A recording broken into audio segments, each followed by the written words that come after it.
A conducting circular loop of area 1 metre square. ये हमारे पास कोई कंडक्टिंग सर्कुलर लूप और इसका एरिया दे रखा है 1 metre square. Placed perpendicular to a magnetic field. इसके प्लेन के परपेंडिकुलर मैग्नेटिक फील्ड है हमारे पास बी, और जो कि बी की वैल्यू ये दे रखी है। तो देखो बी और एरिया वेक्टर जो है हमारे पास सेम डायरेक्शन में हो जाएंगे।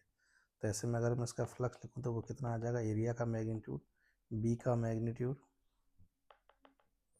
एरिया का मैग्नीट्यूड, बी का मैग्नीट्यूड, cos 0। तो ये आ गया sin 100t इसका flux. If the resistance of the loop is 100 ohm, then average thermal energy dissipated in the loop in one time period. Basically एक साइकिल में एवरेज एनर्जी लॉस पूछा हुआ है हमसे, ठीक है। तो पहले तो इसके लिए मेरे को इसके अंदर पावर निकालनी पड़ेगी, तो इसके अंदर EMF निकाल लेता हूँ। तो EMF का मैग्नीट्यूड हो जाएगा d5/dt से 100 cos 100t। तो इसके अंदर इंस्टेंटेनियस पावर क्या आ जाएगी, EMF का स्क्वायर बाई रेजिस्टेंस।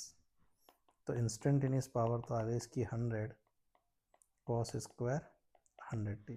अब हमसे पूछा एक साइकिल में एवरेज एनर्जी लॉस, तो उसके लिए एवरेज पावर अगर मैं निकालूँ तो आपको रिजल्ट याद होगा यहाँ पे डेफिनेटली कि साइन थीटा का पूरे साइकिल में एवरेज 0 होता है, क्योंकि जितना एरिया प्लस में होता है उतना माइनस में होता है। कॉस थीटा का भी 0 होता है, और साइन स्क्वायर थीटा और कॉस स्क्वायर थीटा का एवरेज पूरे साइकिल में आता है हमारे पास 1/2,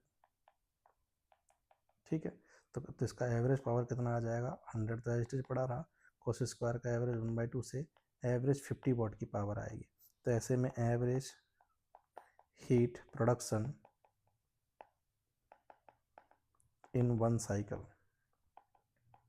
कितना हो जाएगा हमारे पास, तो ये आ जाएगा हीट बराबर एवरेज पावर इनटू लगा टाइम। क्लियर। तो ये वैल्यू मैं यहाँ लिख देता हूँ। तो एवरेज पावर तो है 50, और एक साइकिल का टाइम हो जाएगा 2π/, ये ओमेगा हो गई इसकी एंगुलर फ्रीक्वेंसी। तो यहाँ से ये टाइम ये कितना आ गया हमारे पास, पाई जूल, ठीक है। तो पाई जूल जो है हमारे पास एनर्जी डिसिपेट होगी हमारे पास इन वन साइकिल।